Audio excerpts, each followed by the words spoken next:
Pinuntahan na kita kasi hindi ka mauga eh. Bakit, pre? Sinabi mo sa akin mangungutang ka. Isang araw lang, ibabalik mo na. Dumaan ng 1 linggo, 1 buwan, 1 taon. Papabutin mo ba 1 siglo bago mo bayaran? Ano naman, pre? Tigas ang mukha mo.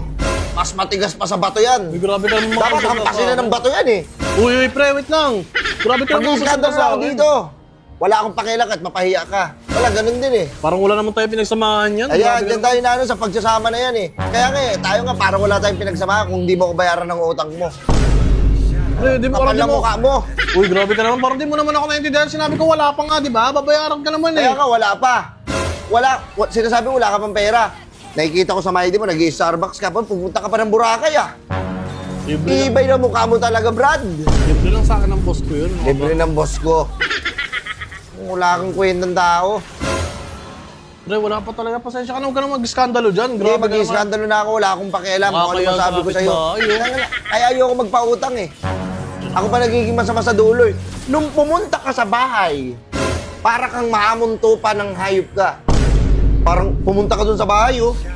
Parang wala kang wala kang nagagawang kasalanan kasi napakabuti mong tao.